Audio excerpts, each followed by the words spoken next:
우리 가운데서 전도를 안 해본 분은 한 분도 계시지 않으리라고 봅니다. 개인적으로나 또 여러 사람과 함께 한두 번은 다 전도를 해본 경험이 있습니다. 그리고 가정에서도 안 믿는 식구들을 보면 자주자주 복음을 전하려고 애를 쓰는 줄을 압니다. 우리가 복음을 전하면서 사람들로부터 자주 듣는 말이 있습니다. 나중에 믿겠다 하는 이야기입니다. 당장 믿을 필요를 느끼지 못하는 사람들이 궁색한 변명을 늘어놓으면서 예수를 믿으려고 하는 그런 그 마음을 자꾸 뒤로 미루는 것을 우리가 보게 됩니다. 그래서 이 예수 믿는 일이 얼마나 긴박한 일인가를 잘 모르는 거예요. 아무리 진지하게 설명을 해 주어도 그들은 무딘 반응을 보이면서 그 일이 그렇게 급하지 않는 것처럼 반응을 합니다. 제가 수년 동안 마음에 두고 기도하는 태신자들이 있어요. 대각성 전도 집회에 벌써 3번 이상 참석을 했으리라고 생각합니다. 그럼에도 그들은 아직 믿지 않습니다. 좀 더 있다가 믿겠다는 것이 그들의 말이에요. 그래서 금년에는 제가 좀 화가 나서 아직 편지 한 장 보내지 않고 있어요.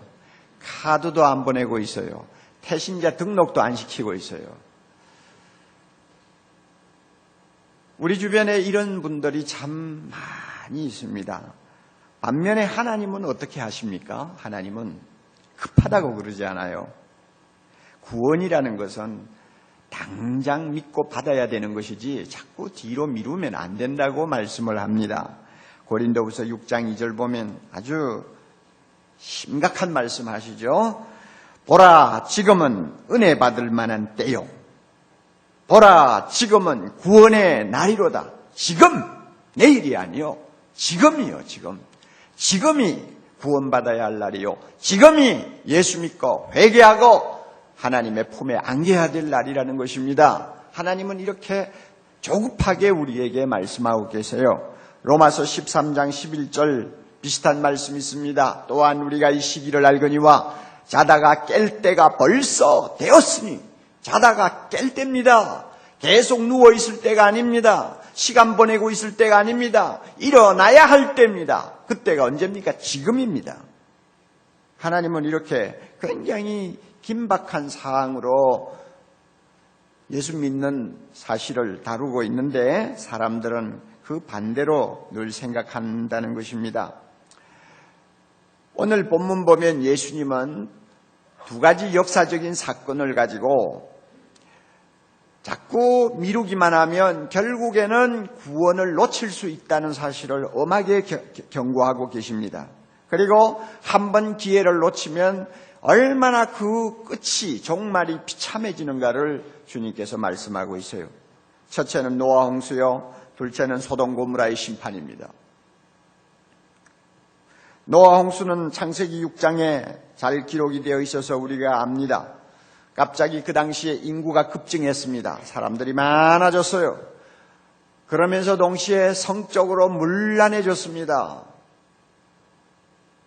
성적으로 문란해지니까 사람들이 점점 포악해지지 않아요. 그래가지고 가는 곳마다 폭력이 성행했습니다. 하나님께서 이런 인간의 모습을 보시고 사람 지은 것을 단식하셨다고 하면서 더 이상 묵과할 수 없다고 판단하시고 심판하시기로 작정했습니다. 그것이 노아 홍수라는 심판이었습니다. 그러나 우리 하나님께서 당장 심판하지 아니하시고 120년이라는 긴 유예기간을 주셨습니다. 120년 동안 유예기간을 주시고 노아라고 하는 의인을 세워서 전도자로 파송하셨습니다. 그래서 노아의 전도를 듣고 회개하고 돌아오는 사람은 구원하고 끝까지 뒤로 미루면서 끝까지 거부하면서 하나님 믿기를 거부하는 사람은 결국 물로 심판하시겠다고 한 것입니다. 그렇지만 노아의 전도는 철저하게 실패하고 말았습니다. 자기 식구 외에는 한 사람도 구원하지 못했어요. 결국 그 당시에 하나님을 거역하고 자기 마음대로 죄를 범하던 사람들은 한 명도 남지 않고 다 물로 심판받았습니다. 주님이 이 사건을 놓고 경고하고 계시는 거예요. 소돔 고모라의 심판을 우리는 창세기 19장에서 잘 읽을 수 있습니다. 그 성이 얼마나 큰 성인지는 잘 모르겠어요. 그러나 고대 사이에 크면 얼마나 크겠어요. 소돔과 고모라라고 하는 두 도시입니다. 조그마한 도시입니다. 그런데 그 도시는 유례없는 성적 문란이 판을 치고 있었습니다. 그리고 폭력이 난무했습니다. 하나님께서 수십 년 동안 지켜보시다가 결국은 그 성을 심판하기로 작정하셨습니다. 그러나 금방 심판하지 않으셨습니다. 롯이라고 하는 의인을 통해서 그 성에 있는 사람들에게 자기들의 잘못을 깨닫고 회개할 수 있는 기회를 수십 년을 주었습니다. 그럼에도 불구하고 롯을 통해서 감화를 받은 사람이 하나도 없었습니다. 19회에는 결국 그 성은 하나님 앞에 심판받고 말았습니다. 한 사람도 구원받지 못했습니다. 예수님은 이 두 사건을 놓고 노아 시대의 사람들이 반응한 것과 소돔 고모라 때에 반응한 것과 같은 그런 반응을 시대마다 사람들이 계속 할 것이라는 것을 경고합니다. 어느 시대를 막론하고 사람들은 구원에 대해서 심각하게 받아들이지 아니할 것이고 하나님의 심판에 대해서 아무리 큰 소리로 외쳐도 그것을 긴박하게 듣지 아니할 것이라는 것을 주님께서 이 말씀을 통해 경고하고 계세요. 여러분 27절부터 29절을 잠깐 좀 보십시다. 노아가 방주에 들어가던 날까지 이제 비가 옵니다. 비가 오는 날이에요. 비가 오는 것을 보면서도 사람들은 먹고 마시고 장가들고 시집갔다고 그랬어요. 먹고 마시고 장가들고 시집가는 것이 잘못됐다는 거 아니에요. 세상 일에만 몰입했지 하나님의 경고를 아주 우습게 보았다는 것입니다. 그래서 미루지 말고 당장 회개하고 하나님 앞으로 돌아와야 할 일을 그들은 자꾸 아무것도 아닌 것처럼 생각하다가 망했다는 말이요. 사람들이 그랬어요.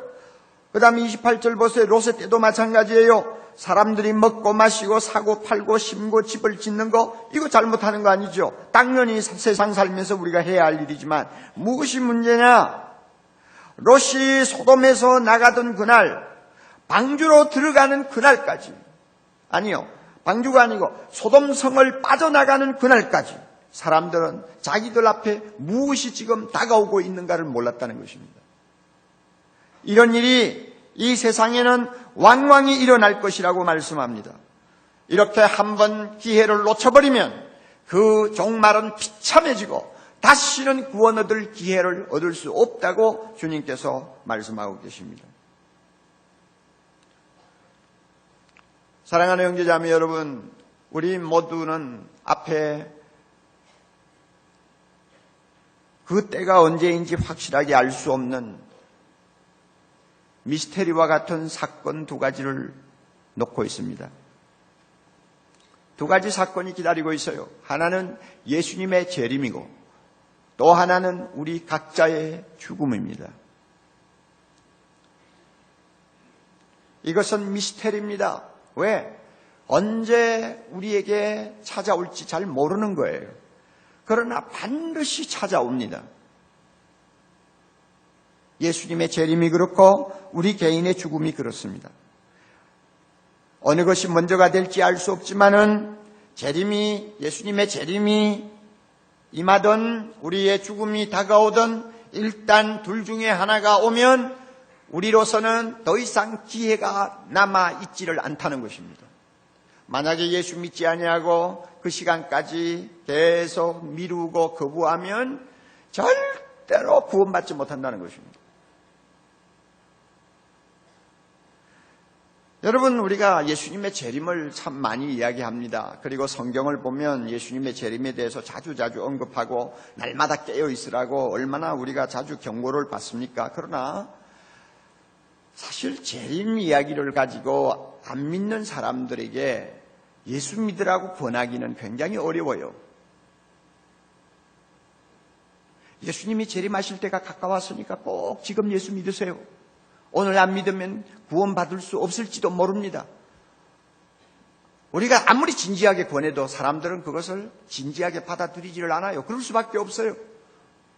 왜 그런가 하면 재림 이야기가 어제 오늘 하는 이야기입니까?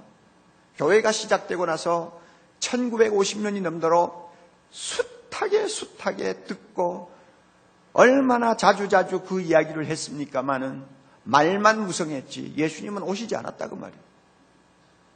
그러니까 그렇게 1950년이 지나도록 오시지 않는 일을 새삼스럽게 놓고 사람들에게 긴장을 조성할 수 있겠어요? 그들의 마음에 뭔가 깨우침을 줄 수 있겠느냐 말이에요. 안 되는 거예요. 꼭 노아 시대와 같아요. 노아가 홍수가 임한다고 아무리 떠들어도 10년이 지나도 30년이 지나도 50년이 지나도 홍수가 안 내리는데 사람들이 그 말에 귀를 기울이겠어요? 오늘 예수님의 재림도 비슷한 상황이 되어버렸어요. 그래서 말을 잘 안 들어요. 그러나 여러분 우리 꼭 한 가지 알아둡시다. 재림이 늦어지면 늦어질수록 방심하는 사람들에게는 점점 기회가 없어진다는 것입니다. 왜? 늦어지면 늦어질수록 사람들의 마음은 예수님의 재림에 대해서 대비를 안 할 테니까, 없는 걸로 아니까, 거짓말로 아니까, 대비를 안 하니까 안 하면 안 할수록 그들이 구원받지 못할 확률이 더 많아지는 것입니다. 왜? 준비를 안 할 테니까. 그러다가 어느 날 주님이 말씀하신 대로 생각지 않을 때에 평안하다 할 때에 밤에 도적이 뚫고 들어오듯이 예수님이 재림하십니다. 그렇게 되면 그때는 준비할 수가 없습니다. 아무도 그때는 안 됩니다. 여러분 34절 한번 보실까요? 내가 너희에게 이르노니 그 밤에 두 남자가 한 자리에 누워 있음에 하나는 데려감을 당하고 하나는 버려둠을 당할 것이요. 남자 둘이가 잠을 자고 있었어요. 그런데 예수님이 갑자기 재림하셨습니다. 잠자는 사이에 오셨어요. 그런데 하나는 이미 예수 믿고 하나님의 자녀로서 준비를 하고 있었기 때문에 잠을 자다가도 주님이 재림하시니까 구원받는 거예요. 그러나 한 사람은 미루다가 준비 안 했어요. 잠자다가 예수님 만났어요. 어떻게 준비합니까? 그러니까 결국 버림을 당하는 것입니다. 35절 봅니다. 두 여자가 함께 매를 갈고 있었어요. 옛날에는 곡식을 매로 갈아가지고 음식을 만드니까 매 가는 일이 대단히 중요하죠. 부인 둘이서 매를 갈고 있는데 갑자기 예수님이 임하셨어요. 그래서 한 사람은 준비하고 있었기 때문에 주님 앞으로 인도함을 받았고 한 사람은 버림을 받았어요. 그리고 36절은 없지 않아요. 그런데 없는데 어떤 사본에는 보면 두 사람이 밭에 나가 있었어요. 밭에서 일을 하고 있는데 한 사람은 예수님이 재림하니까 구원을 받고 한 사람은 버림을 받았다고 나와 있습니다. 여러분 보세요. 우리가 이 말씀에서 참 중요한 사실을 알아야 돼요. 우리 가운데 아무도요 잠자지 않고 문 열고 밖에 나와서 하늘 쳐다보고 주여 오늘 오시겠습니까? 내일 오시겠습니까? 기다리는 사람 아무도 없어요. 저녁에는 자야 돼요. 일단 우리가 단잠에 골아 떨어지면 재림을 하시는지 천지가 개벽을 하는지 알기 뭐예요? 아무것도 모르는 거예요. 그럴 때 주님이 오신다고 합니다. 가능성이 있다는 거예요. 어떻게 하겠어? 준비 안 된 사람이 어떻게 대처를 하겠느냐 그 말이요. 아니 세상에 여자가 매를 갈듯이 집안일에 정신이 없이 돌아가는데 어떤 여자가 예수님 재림을 기다린답시고 밥도 안 하고 아이들도 키우지 않고 문 열어 제쳐놓고 동편 하늘을 바라보고 주여 오시옵소서 하고 기다리는 여자가 어디 있어요 천하에. 주님이 오시는 그날까지 가정일을 열심히 할 수밖에 없잖아요. 어떤 사람이 직장에 나가서 한참 회사 일에 몰입하고 있는데 주님 재림하실까 싶어서 들락거리는 사람이 어디 있나요? 아무도 없죠. 아침부터 저녁까지 일하는데 정신 다 빼앗기죠. 그럴 때 주님이 오실 수 있다는 거예요. 그럴 때 준비 안 된 사람은 뵐 수가 없는 거예요. 결국은 버림을 받을 수밖에 없습니다.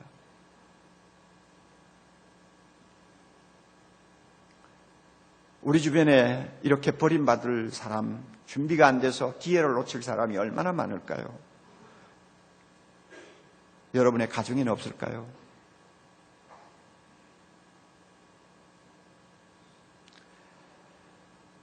전도하면서 자꾸 다음에 믿겠다고 하는 사람 보면 주님이 재림하실 때 저 사람들이 어떻게 될까 하는 생각이 들어요. 얼마나 기가 막힌 상황이 되겠어요. 또 여러분, 갑자기 찾아오는 개인의 죽음에 대해서 우리 한번 생각해 봅시다. 죽음이라는 것은 나이 따라 오는 것도 아니고 순서대로 오는 것도 아닌 걸 우리는 상식으로 잘 알고 있습니다. 그럼에도 불구하고 우리 대부분은 죽음을 남의 일처럼 생각을 합니다. 우리나라만 해도 날마다 암으로 죽는 사람이 200명이 넘는다고 합니다. 그래도 우리는 남의 일처럼 생각합니다. 우리나라는 교통사고로 죽고 심하게 다치는 사람이 하루에 1200명이 넘습니다. 그럼에도 불구하고 그런 일들이 다 남에게 일어나는 일이지 나에게는 일어날 것 같이 생각하지 않고 사는 것이 우리의 입장입니다. 요즘에는 나름대로 건강관리 잘하면 오래 살게 되어 있습니다.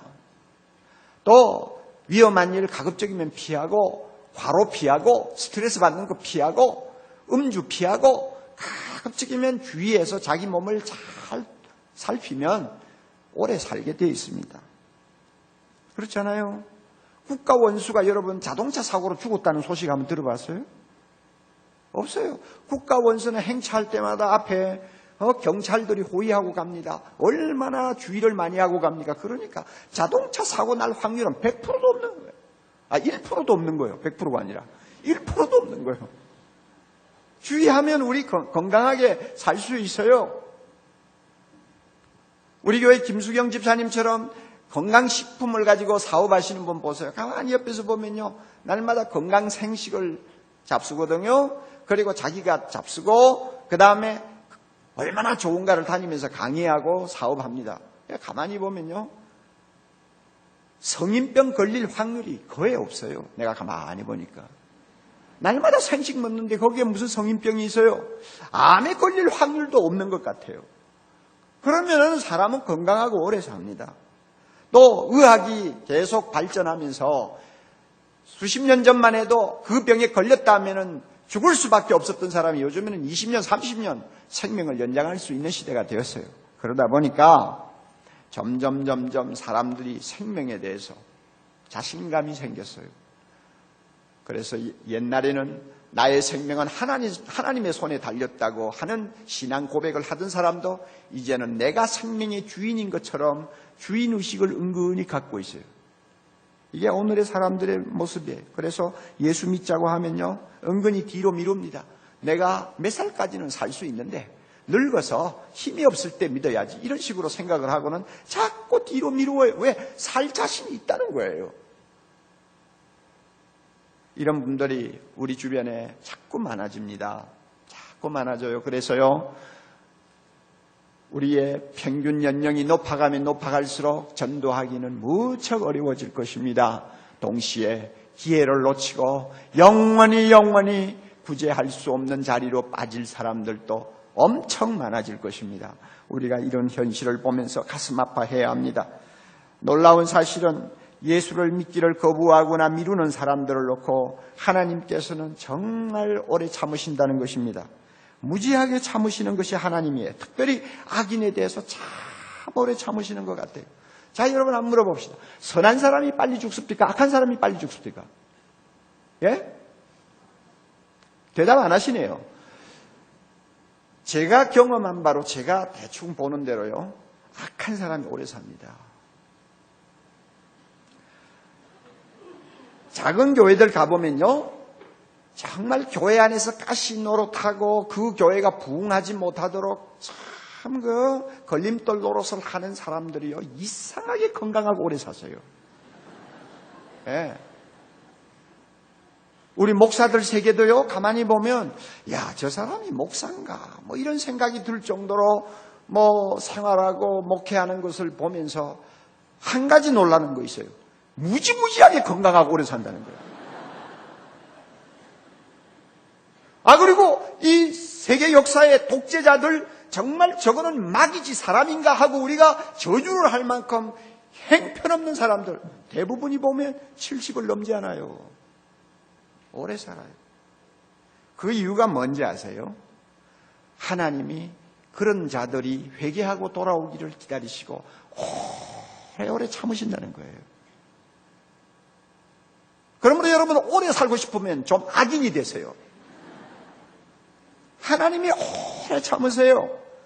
로마서 2장 4절 보면 혹 내가 하나님의 인자하심이 너를 인도하여 회개케 하심을 알지 못하여 그의 인자하심과 용납하심과 길이 참으심의 풍성함을 멸시하느뇨. 좀 어려운 말씀입니다만 간단하게 요약하면 이것입니다. 하나님은 왜 너를 두고 오래 참고 계시는지 아느냐? 왜 불쌍히 여기고 기다리시는지 아느냐? 너가 회개하고 돌아오기를 원하시기 때문이다 하는 이야기입니다. 저의 가정 이야기를 해서 죄송합니다마는 우리 가정에서 예수를 오랫동안 믿지를 않아서 늘 남은 식구들에게 근심이 되었던 분이 바로 저의 아버지였습니다. 어머니도 믿음이 참 좋습니다. 또 저도 믿음이 좋습니다. 또 어려서부터요 믿음이 좋았고요. 동생들도 나름대로 믿음이 좋았어요. 그런데 아버지는 아니에요. 믿는 집안에서 태어났죠. 믿는 집안에서 자랐죠. 교회를 습관적으로 다니셨죠. 그 다음에 결혼하고 나서도 계속 가정은 믿는 집안으로 사람들이 다 인정을 하는데요. 아버지는 아니세요. 식사할 때 머리 숙여 기도는 합니다만 그 사람은 믿는 자가 아니었어요. 가끔 교회 나가세요. 나가면 찬송가도 불러요. 설교도 듣는 것 같아요. 기도할 때는 떴다 감았다 하기는 하지만 기도는 하세요. 그래도 내가 볼 때 믿는 분이 아니었어요. 이 가운데도 계시죠? 예배 드린다고 다 구원받는 거 아니에요. 믿어야 구원받거든요. 그런데 예배는 잘 참석하시는데 안 믿는 분들이 있어요. 오늘 이 시간 하나님께서 여러분들 그런 분이 계시면 은혜 주시기를 바랍니다. 더 미루지 마세요. 지금이 중요한 거예요. 지금 믿고 돌아와야 됩니다. 예수 믿고 구원받아야 합니다. 예배가 여러분을 구원하지 못합니다. 예수 믿어야 됩니다. 그런데 우리 아버지는 안 믿었어요. 얼마나 안 믿었느냐? 50대 후반 세상 떠나기 2년 전까지 안 믿었어요. 제가 볼 때는 중생받지 못한 사람이었어요. 그러니까 우리 식구들의 마음에 늘 근심이 되는 거예요. 저러다가 갑자기 세상 떠나시면 어쩔까? 저러다가 갑자기 모든 것을 다 끝내고 나면 어떻게 하나 말이에요. 어떻게 해요? 그랬는데 역시 어머니 기도가 워낙 세니까 하나님께서 아버지를 불쌍히 여기신 것 같아요. 50대 후반 지금부터 30년 전 돌아가시기 전 한 2년 전부터 병이 아주 심해졌습니다. 그러자 또 믿음 좋은 전도 부인을 하나님께서 우리 아버지에게 보내주셨어요. 그리고 그 전도 부인이 매일 찾아와서 기도해주고 말씀을 이야기하고 전도를 했습니다. 거기서 우리 아버지 깨졌어요. 정말 가슴 치면서 지금까지 하나님 믿지 않고 살았던 것을 진정으로 회개했습니다. 그리고 신앙생활 바로 하기 시작했습니다. 세상 떠나실 때에 그래도 예수 믿는다는 사실을 확실히 하면서 숨을 거두었습니다. 제가 우리 아버지 보면서 하나님 정말 오래오래 참으셨다. 50년 이상 거의 60년을 참으셨으니까 얼마나 참았습니까? 오늘도 하나님은 이렇게 참으세요. 우리 생각에는 그저 하나님께서 그냥 안 믿으면 믿을 수 있도록 어떤 좀 정신을 바짝 차리게 좀 만드시면 참 좋을 것 같은데 하나님이 그런 방법을 잘 안 쓰세요. 왜냐하면 믿음이라는 것은 스스로 믿고 싶어서 믿어야지 공갈에 겁이 나가지고 믿는 거 하나님 원치 않아요. 협박해서 믿는 거 원치 않아요. 여러분 작년 9월 11일 날 그렇잖아요. 9월 11일 날 미국 뉴욕에 테러가 났을 때 타임지 기자가 이렇게 썼더라고요. 테러가 났잖아요. 수천 명이 죽었어요. 온 미국이 발칵 뒤집어졌어요. 그렇게 되니까 사람들이 직접적인 영향을 받는 것입니다. 쇼크를 받아요. 그래가지고 타임지 기자가 뭐라고 썼느냐 하면은 갑자기 교회 성도들이 많아졌습니다. 교회 출석하는 사람들이 많아졌습니다. 그리고 혈액은행에는 수혈하겠다고 오는 자원봉사자들이 줄을 섰습니다. 뿐만 아니라 지금까지 가정생활 소홀히 하고 부부끼리 적당하게 살던 사람들이 갑자기 부부가 서로 사이가 좋아졌습니다. 그러네. 갑자기 좋아졌어요. 달라졌어요. 그러나 그 다음이 중요한 말이 있어요. 그러나 그러한 외적인 변화는 잠깐 계속되다가 그치고 말았습니다. 잠깐 그냥 정신을 차리는 것 같더니 그 다음에 제자리로 돌아간 거예요. 하나님이 그렇게 사람들을 막 협박하고 공포를 주는 방법으로 예수 믿도록 하시지 않는 것 같아요. 여러분, 우리는 대부분이 그런 버릇이 있어요. 아무리 무서운 결과라도, 아무리 끔찍한 운명이라도 지금 당장 내 눈앞에 나타나지 않는 것이면, 그리고 멀리서 느릿느릿하게 다가오는 것에 대해서는 우리가 긴장을 하지 못하는 약점이 있어요.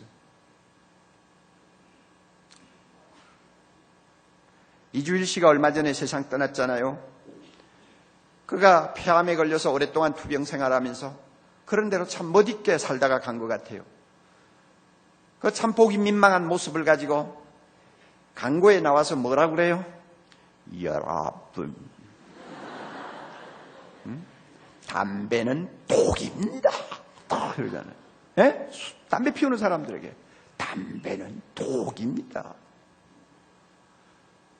죽어가면서 담배가 독이니 끊으라고 하는 그 말 들으면 우리 생각에는 손에 담배 들었던 사람 다 집어 던지고 다시는 담배에 손을 안 댈 것 같죠. 그러나 담배 피웠다고 해서 암세포가 생기려고 하면 10년에서 40년이 걸린다거든요. 그러니까 여유만만하단 말이에요. 만만디야 만만디. 정신을 안 차려요. 그래서 지난 7월 달에 우리나라의 양담배 판매량이 사상 최고를 기록했어요. 옆에서는 죽어가면서 담배가 독이라고 해도 그까짓 거 듣지 않는 거예요. 그래서 양담배를 막 피워대요. 그래서 사상 최고로 양담배 수입을 해서 팔았는데 20억 8,700만 개비를 수입을 했다니까. 정신 안 차려요. 10년 후에 30년 후에 일어날지 모르는 일을 가지고 지금 뭘 그렇게 신경 곤두세우느냐 그 이야기입니다. 사람들의 근성이 그래요. 여러분 신문에서 보셨죠? 일본 아사히 초자 재단에서 90개국에 있는 정부와 그리고 또 전문단체와 협의하고 또 설문조사를 통해서 지구가 지금 환경오염이 어느 정도 위험 수위에 와 있느냐 하는 것을 결론적으로 얻어냈습니다. 시계가 있어요. 12시만 되면 지구는 환경오염으로 파멸되고 맙니다. 12시. 그런데 몇 년 전만 해도 9시 전이었어요. 그런데 금년에는 9시 5분으로 결론이 났어요. 9시부터는 매우 불안하다는 사인이 나오는 시간입니다. 매우 불안하다.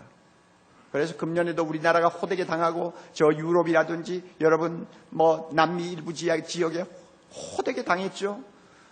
이 겨울에는 또 어느 지역에서 호되게 당할지 모르죠. 지구가 점점 파괴되어 가고 있는데 우리는 그거 대수롭지 않게 생각잖아요. 설마 하고 우리는 그냥 넘기고 있잖아요. 우리나라처럼 무감각한 신경을 가진 나라도 드물 거예요. 그 정도 호되게 당했으면 정부가 요란을 떨 것 같고 국민들이 정신을 차리고 환경을 지키기 위해서 노력할 것 같은데 어디 아무도 없어요. 텔레비에 방송이 나오면 반짝하고 정신 차렸다가 텔레비가 잠잠하면 다 같이 잠잠해져 버리고 다 잊어버려요. 사람이라는 게 그래요. 우리 주변에 있는 대부분의 사람들은 당장 재림이 임하지 않는 것 때문에 그 마음이 담대해져서 예수 믿기를 거부하고 아니면 계속 미루면서 버티는 사람들 많이 있어요. 당장 자기의 죽음이 임할 수 있다는 사실을 알면서도 그것이 남의 일처럼 생각하고 기회를 자꾸 미루는 사람들이 많이 있어요. 우리 주변에 대부분은 하나님 없는 사람들입니다. 도울 김용옥 씨가 말 잘했어요. 달라이라마와 대담을 하고 돌아와서 최근에 그가 한 말이 좋은 말이에요. 불교는 무신론이다. 불교는 과학이다. 그는 그렇게 말했어요. 저는 옳다고 봅니다. 불교는 무신론입니다. 거기에 하나님이 없어요. 그렇다면 우리나라 80% 해당되는 사람들이 다 불교 믿는다고 그러잖아요. 그 사람들은 하나님이 없는 거예요. 창조자 되신 하나님을 모를 뿐만 아니라 창조자 되신 하나님을 경배하지 아니하는 사람들이에요. 이런 사람들이 주변에 깔려 있어요. 이런 사람들은 막연히 악한 사람들이 아닙니다. C.S. 루이스라고 하는 유명한 기독교 변명학자, 그는 분명하게 하나님을 믿지 아니하는 것이 얼마나 무서운 죄가 되는가를 이렇게 표현했습니다. 잘 들으세요. 하나님 없는 삶, 하나님을 무시하는 삶은 남의 것을 어쩌다가 훔친 단순한 절도죄가 아니다. 하나님을 믿지 아니하는 사람은 개선의 필요가 있는 불완전한 피조물이 아니다. 하나님을 믿지 아니하는 사람, 그 사람은 손에 든 무기를 내려놓아야 하는 반역자다.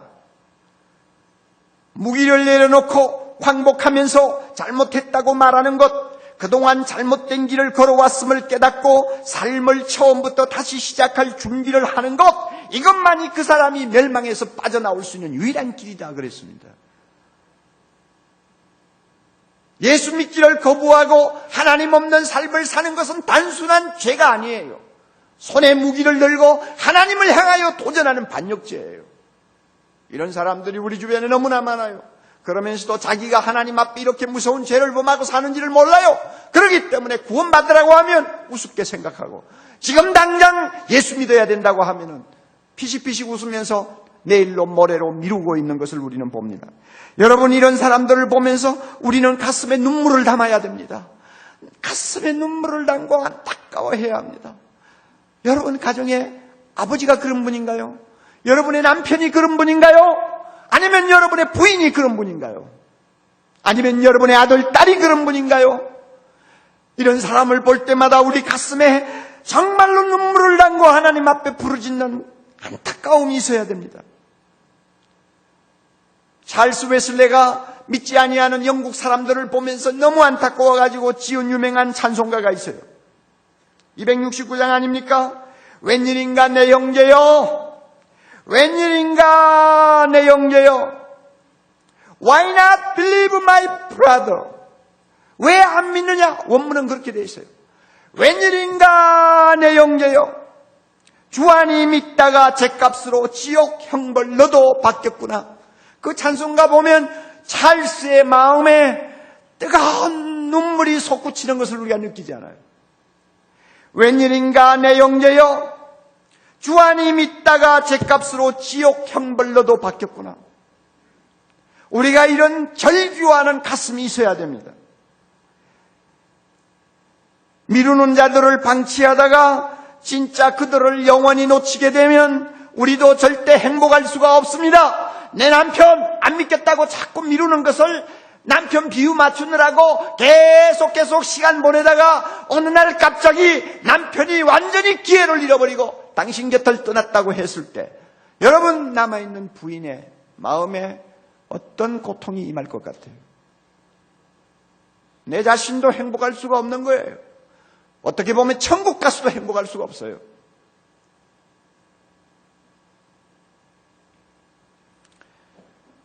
저는 정근모 장로님 이야기를 읽으면서 참 감동과 충격을 받았습니다. 전 과기처 장관 하시던 정근모 박사님을 여러분이 아실 거예요. 그 장로님은 전두환 정부 시절에 청와대 수석경제비서관을 하던 김재익 박사와 아주 가까운 사이였어요. 그런데 김재익 박사는 예수를 안 믿었어요. 정 장로님은 늘 그 친구 때문에 마음에 부담을 갖고 있었습니다. 언젠가 한번 만나서 꼭 전도해야지. 그런데 어느 날 서로 만나게 됐습니다. 정 장로님이, 김 박사, 오늘 내가 너에게 들려주고 싶은 아주 중요한 이야기가 있는데 좀 신중하게 들어주면 좋겠어. 그렇게 하고는 서두를 꺼냈습니다. 그랬는데 이 김재익 씨는 정 장로님이 무슨 말 할 것인지 미리 눈치를 채고 그랬는지 아니면은 자연스럽게 그랬는지 모르지만 80년대 한참 한국 경제 사정이 어렵다고 느껴지던 당시였으니까 이 한국 경제를 어떻게 하면 살리겠느냐 하는 그것만 잔뜩 생각하는 사람이었어요. 그래서 김 박사가 정장로로부터 그런 말을 들어도 그것을 대수롭지 않게 여기고는 계속 경제 이야기, 정치 이야기만 막 쏟아놨습니다. 그러니까 상대방이 그렇게 나오니까 더 이상 전도를 할 수가 없잖아요. 서두만 꺼내놓고는 말을 이어가지를 못하고 그만 시간을 다 보내버리고 헤어졌습니다. 참 마음이 아팠다고 그래요. 그런데 너무 두 사람이 다 바쁘니까 오랫동안 만나지 못하다가 또 한 번 기회가 생겼습니다. 정장로님이 한국인으로서는 최초로 중국 정부의 공식 초청을 받아서 상하이에서 열리는 국제원자력 협회에 참석하게 되었습니다. 이 소식을 좀 알려줄 겸 해서 김재익 박사와 만나게 됐습니다. 그래서 서로 만나서 이야기를 하다 보니 김재익 박사도 며칠 후에는 대통령을 모시고 미얀마 순방을 가게 돼 있다고 이야기를 했습니다. 그래서 서로가 이제 중국 갈 이야기, 미얀마 순방 갈 이야기를 주고받으면서 시간을 보내는데 그때도 정장로님은 마음으로 어떻게 하면 전도할 수 있는 시간을 만들까 하고 계속 살폈는데도 그만 그날도 전도하지 못하고 헤어지고 말았습니다. 정장로님이 중국 상해에 가서 협회에 참석하고 나온 어느 날 뉴스를 통해서 아웅산 폭파 테러 뉴스를 듣게 됐습니다. 그리고 조금 후에 김재익 박사도 순직했다는 뉴스를 받았습니다. 그 소식을 듣고 그의 기록을 보면 호텔 방에서 마음을 찢으며 통곡했다고 했습니다. 호텔 방에서 혼자서 가슴을 찢으면서 통곡했다. 서둘러 귀국했습니다. 영안실을 찾아갔어요. 통안의 눈물을 흘리면서 고인의 영정을 쳐다보고 있는데 마치 그 고인의 영정에서 자기 친구가 이렇게 말하는 것 같았다고 합니다. 여보게 정 박사, 왜 내게 진작 그 이야기를 들려주지 않았어? 왜 좀 일찍 내게 말해주면 안 되었나? 왜 말해주지 않았어? 하고 자기를 엄하게 나무라는 것 같은 음성을 계속 들었다고 합니다. 여러분 주변에 잘못하면 이렇게 기회를 완전히 놓칠 위험이 있는 사람이 없나요? 언제까지 그대로 둘 것입니까? 오늘 밤이라도 주님이 재림하신다면, 내일이라도 그 사람에게 죽음이 임한다면, 누가 그가 구원받지 못한 책임을 져야 합니까? 그 사람의 완악함이 문제라기보다는 우리의 침묵이 더 문제라는 사실을 인식하셔야 됩니다. 사랑하는 형제자매 여러분, 우리 자신을 믿지 마세요. 전도할 때는 나를 믿으면 안 됩니다. 자꾸 뒤로 미루면서 믿기를 거부하는 사람을 내가 무슨 재주로 설득시킵니까? 무슨 재주로 그들의 영혼의 문을 열 수 있습니까? 안 되는 거예요. 나 자신을 보면은 입이 안 떨어져요. 자신이 없어요. 그래서 많은 사람들이 입 다물어버려요. 이것은 잘못된 태도입니다. 우리는 예수 그리스도와 그의 십자가의 능력을 믿어야 합니다. 예수의 이름은 오늘도 능력이 있습니다. 성령의 역사는 오늘도 힘이 있습니다. 십자가의 도는 오늘도 어두운 영혼을 꿰뚫고 빛을 비추어 주십니다. 그것 믿고 전하는 것입니다. 그것 믿고 전해요. 십자가의 도가 사람들에게 미련한 것처럼 보여도 우리가 담대하게 그 능력을 믿고 전하면 무기를 손에 들고 있던 사람들이 스스로 무기를 손에서 놓고 예루살렘에서 예수 믿고 돌아오던 3,000명처럼 형제여 우리가 어찌할꼬 하고 가슴을 치고 회개하는 역사가 일어날 수 있습니다. 믿으시기 바랍니다. 우리 모두 믿자고요. 복음의 능력을 믿자고요. 그리고 주변에 있는 사람 내버려 두지 마세요. 언제 그에게 종말이 임할지 몰라요. 강원도 수해를 당해서 하루아침에 세상에서 목숨을 잃어버린 200여 명의 사람들이 내일 자기가 죽을지 알았던 사람이 누가 있어요? 우리는 내일이 없어요. 오늘이 내 날이에요. 그러므로 우리 가족 가운데 아직도 믿지 아니하는 자 여러분 그냥 하세월하고 방심하지 마세요. 예수 믿도록 가슴에 눈물을 안고 기도하고요. 듣든지 말든지 전하고요. 그리고 주님 앞에 부르짖으면 우리가 전하는 예수 한마디 때문에 그 어두운 영혼에 하늘의 빛이 비치는 날이 올 줄을 믿습니다. 우리를 통해서 이번 대각성전도 때도 수많은 영혼들이 회개하고 돌아와서 그 손에 무기를 놓고 하나님 앞에 두 손 들고 하나님의 품에 안기는 아름다운 역사가 일어날 수 있도록 우리 모두 기도하고 최선을 다해야 될 줄로 믿습니다. 다 같이 기도하십시다.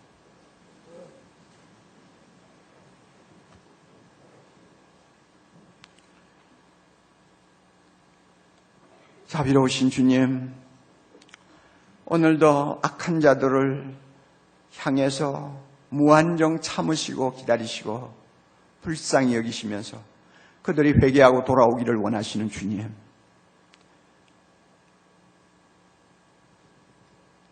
예수 믿기를 당장 결단하지 못하고 계속 미루면서 오늘도 하나님과 거리가 먼 삶을 사는 우리 식구들이 있습니다. 내 가까운 친구들이 있습니다. 내 가까운 이웃들이 있습니다. 주여, 이들을 내버려두지 말게 해주시기를 원합니다. 오늘이라도 주님이 오시면, 오늘이라도 그들에게 죽음이 임하면 다시는 기회를 만들 수 없는 불행한 사람이 되고 말 텐데, 주여, 그들을 내버려두지 말게 해주시기를 원합니다. 오늘 이 자리에서 예배드리고 말씀을 들은 모든 성도들의 가슴에 하나님이여 뜨거운 눈물을 주셔서 그들을 위하여 기도하게 하시고 그들을 위하여 복음을 전하는 증인으로서 역할을 감당하게 해 주시옵소서. 예배만 참석하고 아직도 예수 그리스도를 살아계신 주님을 내 마음에 모시지 못한 형제자매들이 이 자리에 계시면 아버지, 미루지 말고 예수님 앞에 무릎 꿇고 부활의 주님 앞에 자기를 온전히 복종시키는 귀한 은혜를 허락하여 주시옵소서. 예수님 이름으로 기도하옵나이다.